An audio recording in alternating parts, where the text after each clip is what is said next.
हर रोज एक नई कहानी देखने के लिए चैनल को सब्सक्राइब करें और बेल आइकन दबाना ना भूलें।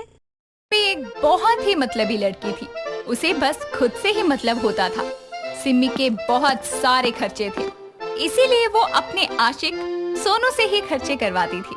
उसे हर आते जाते लड़के से मजे लेना, बात करना बहुत अच्छा लगता था। सिमी की शादी सूरज नाम के एक लड़के से हो गई थी, लेकिन सिमी को सूरज बिल्कुल भी पसंद नहीं था। इसीलिए वो अपने सारे पुराने बॉयफ्रेंड के साथ भी अफेयर करती थी। एक दिन सिमी के दरवाजे पर रोहित दूध वाला आता है और सिमी जाती है तो रोहित बोलता है, अरे बहन जी, आज वो हमारे बड़ा भैया की तबीयत खराब है, इसलिए हम दूध देने आए हैं। पहली बात तो ये कि आप मुझे बहन जी मत बोलिए, मैं कोई बहन जी नहीं हूँ। दूसरी बात, आप आए हैं तो आप खुद अंदर चलकर रसोई में रख दो। आप हमरे में इच्छुक हो क्या? हमको तो आप बहुत अच्छी लगती हो। अच्छी लगती हूँ तो क्या हुआ? अच्छा ये तो बताओ, आप मुझसे दूध के पैसे लोगे? अरे नहीं नहीं, आप तो अपने ही हो और अपनों से पैसा कौन लेता है? इतना बोलकर सिमी रोहित के साथ भी बातें करने लगती है और रोहित जब भी दूध देने को आता तो सिमी ही उससे दूध लेने जाती और पैसे नहीं देती। ऐसे ही एक दिन सिमी अपनी सास अनीता के साथ बाहर सब्जी लेने के लिए एक सब्जी वाले विशाल नाम के लड़के के पास जाती है और कहती है, सब्जी क्या भाव दी? मैडम 60 रुपए किलो है ये आलू। सिमी विशाल का हाथ पकड़ते हुए कहती है, अब क्या आप अब भी अपने इस ग्राहक को महंगा सामान दोगे क्या? मैं तो आपकी अपनी हूँ ना। अरे वो तो हम पीछे वालों के लिए बोल रहा था। हमारा बस चले तो कच्ची सब्जी नहीं बल्कि पकी पकी सब्जी दे सीधा आपको, ताकि आपको कोई मेहनत ना करनी पड़े। अच्छा तो मैं ये ले लूँ ना? आप कहीं बुरा तो नहीं मान जाओगे? अगर आप नहीं लेंगी तो मैं और ये सारी सब्जियां आपका बुरा मान जाएंगी। आपका जब मन करे आओ और जितना मन करे उतनी सब्जी लो और बेशक हमें भी ले जाओ। इतने में अनीता बाकी की सब्जियां लेकर वहाँ आती है और सिमी के हाथ में बहुत सारी सब्जियां देखकर कहती है, बहू इतनी महंगी सब्जियां क्यों ली तूने? तुझे पता है ना आजकल भाव आसमान छू रहे हैं। भाव आसमान छू रहे हैं तो हमने भी उड़कर आसमान को ही छूना है। इतना बोलकर दोनों घर आ जाते हैं। सिमी के इन दो आशिकों के अलावा और भी आशिक थे। सिमी के मिजाज से आप लोग सोच रहे होंगे ना कि कितने लोगों के साथ उसका चक्कर है, तो मैं आपको बता दूं, सिमी के पति के अलावा भी 5 बॉयफ्रेंड थे। ऐसे ही एक दिन उसके घर कपड़े प्रेस करने वाला सोनू आता है और अनीता आती है और उसे कहती है, तुझे कितनी बार समझाया है कि अब यहाँ मत आया कर कपड़े लेने, इतनी महंगाई है, खुद ही प्रेस कर लेंगे हम। मैडम वो ना मुझे ना सिमी मैडम ने बुलाया है, उनके बोलने पे ही आया हूँ मैं। इतना सुनकर अनीता सिमी को आवाज लगाकर बुलाती है, अरे यो करम जली, यहाँ हमें खाने को पूरा नहीं हो रहा है और तू कपड़े बाहर से प्रेस करवाएगी।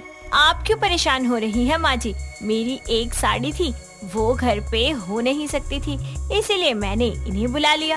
अरे पैसे कौन सा तेरे बाप देगा? पैसे पेड़ पर नहीं उगते, कमाने पड़ते हैं। मैं घर खर्च के पैसे खर्च नहीं करूँगी, मेरे पास पैसे हैं। इतना बोलकर सिमी सोनू को अपने कमरे में ले जाती है, वो भी साड़ी देने के बहाने, और वहाँ जाकर सोनू के साथ रोमांस करने लगती है। और इसी तरह सिमी अपने बाकी के 3 बॉयफ्रेंड से भी पैसे लेती और आराम से मजे करती। कुछ दिनों बाद वो पार्लर से अपने बाल सीधे करवा कर आती है तो उसकी सास बोलती है, तुझे समझ नहीं आता क्या? अब क्या तू मेरे बेटे को कंगाल करके ही मानेगी? आपके बेटे के पास ही है, क्या वो मुझे देंगे? और ये पैसे मेरे ही थे, मैं अपने पैसे से ऐश कर रही हूँ। लेकिन तू इतने पैसे लाती कहाँ से? ऐसा तो नहीं है कि कोई काम कर रही हो, वहाँ से पैसे मिल रहे हो? ये लो, थोड़े पैसे आप भी रख लो और अपना मुंह बंद कर लो, ज्यादा दिमाग मत चलाओ, ठीक है? सिमी की बातों से अनीता को उस पर शक होने लगता है और वो हर समय सिमी के साथ चिपकी रहने लग जाती है। एक दिन दोनों सास बहू हॉल में बैठकर टीवी देख रहे होते हैं। तभी दरवाजे पर रोहित दूध देने के बहाने आता है और सिमी अनीता से कहती है, माँ जी आप यहाँ आराम से बैठकर टीवी देखो, मैं जरा दूध लेकर आती हूँ। वैसे तो तेरी जुबान बहुत चलती है, और अब ये नीम से शहद कैसे बन गई? क्या माँ जी आप बिना, घर तो मेरा ही है, अपने बारे में सोचती हूँ तो क्या आपको भूल जाऊँ? इतना बोलकर सिमी रोहित के पास दूध लेने जाती है, लेकिन अनीता भी उसके पीछे पीछे जाती है। वहाँ जाकर वो दोनों को गले लगा देखती है और अपने मन में कहती है, ये क्या है? मतलब इतने समय से बहू हम लोगों की आंखों में धूल झोंक रही थी। मैं ये सब और अय्याशी नहीं करने दूंगी। मैं अभी जाकर अपने बेटे को सब बताती हूँ। इतना बोलकर अनीता सारी बात सूरज को बताती है और सूरज अनीता दोनों मिलकर प्लान बनाते हैं सिमी को रंगे हाथ पकड़ने का और उसका चुपके से फोन चुराते हैं। सूरज उसका फोन देख ही रहा था कि अनीता से कहता है, माँ ये तो इसके फोन में पता नहीं कितनों के नंबर हैं। अब मैं किस किस को कॉल करूँ? सबको मैसेज कर दे, सबके सामने ही इसका पर्दाफाश करेंगे अब तो। इतना बोलकर सूरज सिमी के 5 बॉयफ्रेंड को मैसेज करके एक साथ घर पर बुलाता है और जब शाम को सारे घर आते हैं तो घर की सारी लाइट्स बंद होती है और थोड़ी देर में सिमी वहाँ आती है और सबको साथ में देखकर कहती है, तुम यहाँ क्या कर रहे हो? और अगर तुम्हें कुछ काम था तो मुझे बुला लेते। यहाँ कैसे आए तुम सब? तुमने तो मैसेज किया है और बुलाया है। तुम तो मुझसे प्यार करती हो ना, फिर ये सारा कौन है? ये क्या बोल रहे हो तुम? सिमी बस मुझे प्यार करती है, उसने मुझे खुद बोला है। सिमी तुम खुद ही बता दो सबको कि सच क्या है, तभी सबको यकीन होगा कि तुम सिर्फ मुझसे प्यार करती हो। सिमी तुम चुप क्यों हो? कुछ तो बोलो और इन लोगों को यहाँ से भगाओ। ये सब क्या हो रहा है? ये सारे अचानक यहाँ कैसे आ गए? इन सबको किसने मेरे फोन से मैसेज कर दिया? सब एक दूसरे के साथ बहस करने लगते हैं और सिमी को भी पूछने लगते हैं, लेकिन सिमी बस यही सोचती है कि आखिर इन सबको मैसेज कैसे गया। थोड़ी देर बाद वहाँ सूरज और अनीता आते हैं और सूरज बोलता है, इन लोगों को मैसेज करके हमने बुलाया है। तुम्हें थोड़ा भी दुख नहीं हुआ मुझे इस तरह धोखा देते हुए? अरे नहीं तो, मैं तो जानती नहीं ये कौन है और आप मुझ पर झूठा इल्जाम क्यों लगा रही हो? ये क्या बोल रही हो तुम? तुमने ही तो बोला था कि तुम मुझसे प्यार करती हो और थोड़े दिन में अपने पति को छोड़कर मेरे साथ भाग जाओगी।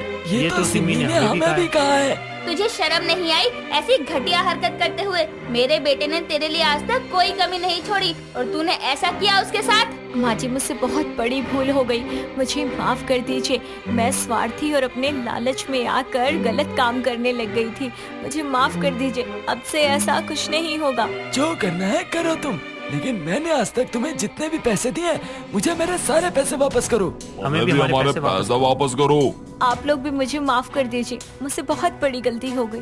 तुम मेरे घर से निकल जाओ, मैं तुम्हें डाइवोर्स देना चाहता हूँ। नहीं नहीं, ये आप क्या बोल रही हैं? मैं मानती हूँ कि मैंने गलती की है, लेकिन डिवोर्स मत दीजिए मुझे। अरे तेरे जैसी औरत होने से अच्छा है मेरा बेटा बिना बीवी के रहे। और जा तू यहाँ से, फिर जो करना है कर, जिसके साथ रहना है रह। माँ जी मुझे आप लोगों के साथ रहना है, मुझे कहीं मत भेजिए, मुझे इनसे अलग मत कीजिए। इतना बोलकर सूरज सिमी को डाइवोर्स दे देता है और उसे घर से निकाल देता है और उसके 5 बॉयफ्रेंड भी उसे छोड़ देते हैं और अब सिमी के पास कोई नहीं होता। वो बहुत अकेली हो जाती है और अकेले ही रहती है। उसके बाद सिमी को अपनी गलती पर पछतावा होता है और वो अपने आगे की जिंदगी ऐसे ही पछतावे में निकालती है। तुम्हारी पहली मुलाकात याद है मुझे। अगस्त की थोड़ी सी गर्मी और मेरी बेतुकी बातों को तुम्हारा ये घंटों झेल जाना, बातों बातों में उस लम्हे का गुजर जाना और फिर तुम्हारा विदा कह जाना। टीना क्यों गई तुम मुझे छोड़कर? बहुत प्यार किया है मैंने तुम्हें, प्लीज वापस आ जाओ। रोते रोते वीर की नजर पास में खड़ी हुई टीना पर पड़ती है और वो उसे रोककर कहता है।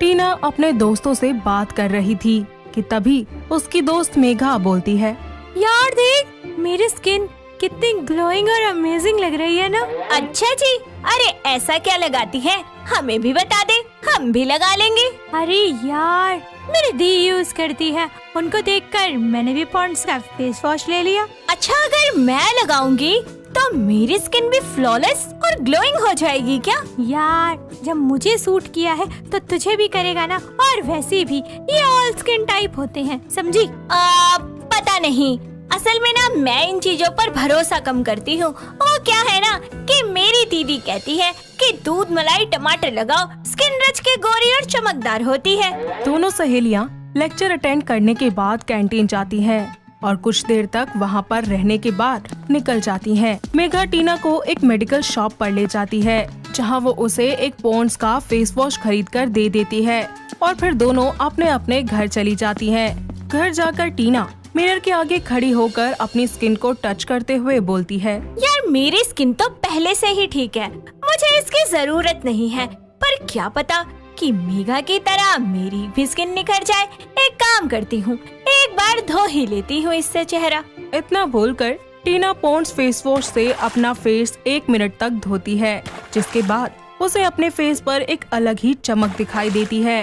तो वो कहती है, अरे वाह, ये तो सच में काम कर गया। मेरे गाल कैसे मक्खन की तरह मखमली से हो गए हैं। एक हफ्ता मलाई लगाई थी, अरे तब भी नहीं हुए थे इतने गोलू मोलू से गाल मेरे। अब देखो कितने प्यारे लग रहे हैं। टीना अपनी स्किन को मिरर में देखकर हाथ में फेस वॉश लेकर डांस करने लगती है।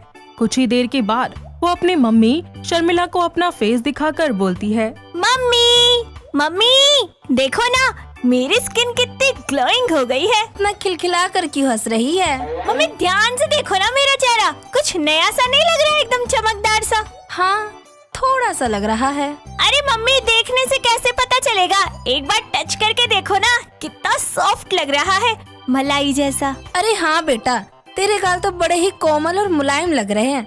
ऐसा क्या लगाया है तूने? अरे वो मेघा है ना, मेरी फ्रेंड, उसने मुझे पॉन्ड्स का फेस वॉश दिया है, उसी से हुआ है ये कमाल। वो तो ठीक है, पर बेटा ये सब थोड़े ही दिन के लिए अच्छा होता है, ज्यादा मत लगाइयो। अगर इससे तेरी स्किन खराब हो गई तो? डोंट वरी मम्मी, मैं इतना ज्यादा यूज नहीं करूँगी। इतना बोलकर वो अपने कमरे में चली जाती है। वक्त बीतता जाता है। रोज की तरह टीना आज भी अपने कॉलेज जा रही थी, लेकिन वो लेट थी और टैक्सी का इंतजार कर रही थी। अपना हाथ देकर वो टैक्सीज को रोकने की कोशिश करती है, लेकिन कोई नहीं रुकता। तभी बाइक पर एक वीर नाम का हॉट सा लड़का बाइक चलाकर और गॉगल्स लगाकर वहाँ आ रहा होता है। उसकी नजर परेशान टीना पर पड़ती है और वो उसके आगे बाइक रोककर बोलता है, can I help you? No it's okay, मैं चली जाऊंगी। अरे आप मुझ पर ट्रस्ट कर सकती हैं, मैं ऐसा वैसा लड़का नहीं हूँ। अच्छा ये बताइए आप कहाँ जा रही हैं? मैं आपको ड्रॉप कर दूंगा। अरे आप रहने दीजिए, थोड़ी दूर पर ही तो है मेरा स्टीफन कॉलेज, मैं पहुँच जाऊंगी। Are you sure? Stephen college? हाँ। अरे यार जल्दी बैठो फिर बाइक पर, मेरा भी वही कॉलेज है, आओ हम साथ में चलते हैं। टीना वीर की बात सुनकर उसकी बाइक पर बैठ जाती है और दोनों अपने अपने कॉलेज के लिए चले जाते हैं। टीना उसे थैंक्स बोलकर अपने लेक्चर क्लास में जाती है। 2 घंटे बाद दोनों अपने अपने क्लास से निकलकर कॉरिडोर से गुजर ही रहे थे कि दोनों की आपस में टक्कर हो जाती है और वीर टीना को संभाल लेता है। दोनों एक दूसरे की आंखों में खो जाते हैं और उसे देखकर वीर गाना गाते हुए बोलता है, ओ आँखों आँखों में फंसा लिया, ओ तेरी आँखों ने फंसा लिया। अभी इतनी जल्दी कैसे फंस गए? सुबह तो नहीं फंसे तुम? तब इतनी प्यारी प्यारी आँखों को देखा कहाँ था, इतना डूब कर। और ये सॉफ्ट सॉफ्ट से गाल जो इतना ब्लश कर रहे हैं, इन्हें भी कहाँ देखा था।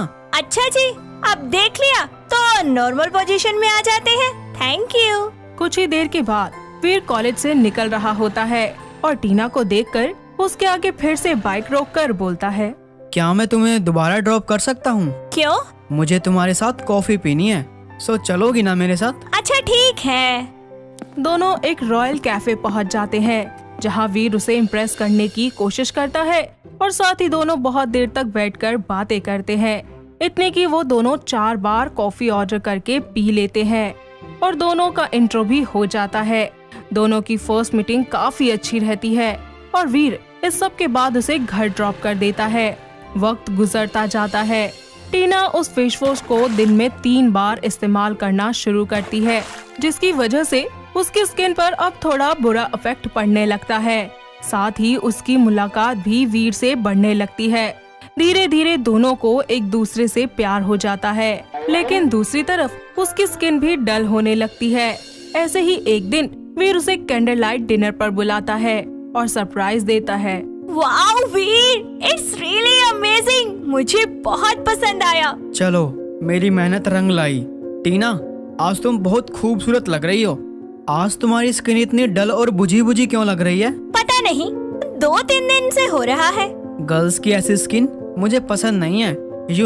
चमक ही चली जाती है और मैं चाहता हूँ कि मेरी गर्लफ्रेंड हमेशा सब लड़कियों से अच्छी लगे ताकि सब जले तुमसे। खैर छोड़ो, डिनर करते हैं, आओ। टीना के मन में वीर की कही बात और भी ज्यादा घर कर जाती है। वक्त के साथ साथ टीना का चेहरा और भी ज्यादा खराब होने लगता है। वो उसे ठीक करने के लिए पॉन्ड्स की कंपनी के अलग अलग तरह के फेस वॉश ले आती है और सभी को बदल बदल कर अपना फेस वॉश करने लगती है, जिससे उसका चेहरा ठीक होने की बजाय और भी ज्यादा बिगड़ जाता है। उसके चेहरे पर पिंपल साथ ही साथ दाने भी निकल आते हैं। फेस वॉश छोड़कर वो कई तरह की होममेड रेमेडीज का भी इस्तेमाल करती है, जिसमें उसके फेस के दाने कम होते हैं और उसके चेहरे पर गंदे धब्बे पड़ जाते हैं। साथ ही उसके चेहरे का कलर कॉम्प्लेक्शन भी बहुत डार्क होने लगता है। ऐसे ही एक दिन वीर उसे कॉल करके मिलने के लिए बुलाता है, जिस पर वो कहती है, नहीं वीर, मैं नहीं आ सकती। और हाँ, तुम भी मेरे पास आने की कोशिश मत करना, वरना मैं खुद को जान से मार लूंगी। आज के बाद ना मुझे मिलना और ना मुझे कॉल करना। वीर कुछ बोल पाता उससे पहले ही टीना कॉल कट कर देती है और वीर को 1 महीना बीत जाता है और एक पेड़ के नीचे बैठकर वो यही सोच रहा होता है कि आखिर क्यों टीना उसे छोड़कर चली गई। तभी उसकी नजर टीना पर पड़ती है और वो उसके पीछे पीछे जाकर उसे रोककर बोलता है, टीना रुको, आखिर तुम मुझसे मिलना क्यों नहीं चाहती और ये स्कार्फ क्यों लगाया है? आज तुम्हें मेरे सारे सवालों के जवाब देने पड़ेंगे। आखिर क्यों किया तुमने वीर ऐसा? लो, अब खुश होना देखकर। टीना, ये क्या हुआ तुम्हारे साथ? तुम्हारे चेहरे को क्या हुआ? इसलिए मैं तुमसे नहीं मिलना चाहती थी, क्योंकि मेरा पूरा चेहरा खराब हो गया है, जो तुम्हें बिल्कुल पसंद नहीं आता। तुम पागल हो क्या टीना? इतनी सी बात के लिए तुमने मुझे इतने टाइम तक तड़पाया, रुलाया। एक बार कह देती मुझसे, मैं तुम्हें पसंद क्यों नहीं करूँगा, बताना जरा। तुमने ही तो कहा था एक दिन मुझसे कि गर्लफ्रेंड तभी अच्छी लगती है जब उसकी स्किन ग्लोइंग होती है। तुम पागल हो क्या टीना? मैंने ये नहीं कहा था कि तुम ऐसी हो जाओगी तो मैं तुम्हें छोड़ दूंगा। अरे तुम्हारी सूरत नहीं, तुम्हारे दिल से प्यार किया है मैंने। अच्छा चलो बताओ, क्या तुम मुझसे शादी करोगी? हाँ वीर, मैं तुमसे शादी करूंगी। इतना कहकर वो दोनों कुछ टाइम के बाद ही शादी कर लेते हैं। साथ ही वो पॉन्ड फेस वॉश को अपनी लाइफ से हमेशा हमेशा के लिए निकालकर वापस घरेलू नुस्खे मलाई हल्दी लगाकर अपने चेहरे को काफी हद तक ठीक कर लेती है, जिसके बाद दोनों अपनी शादीशुदा जिंदगी में खुशी खुशी रहने लगते हैं। दोस्तों, अगर आपको ये कहानी पसंद आई तो इसे लाइक करें, शेयर करें और कमेंट करके बताएं कि कहानी में आपको सबसे अच्छा क्या लगा।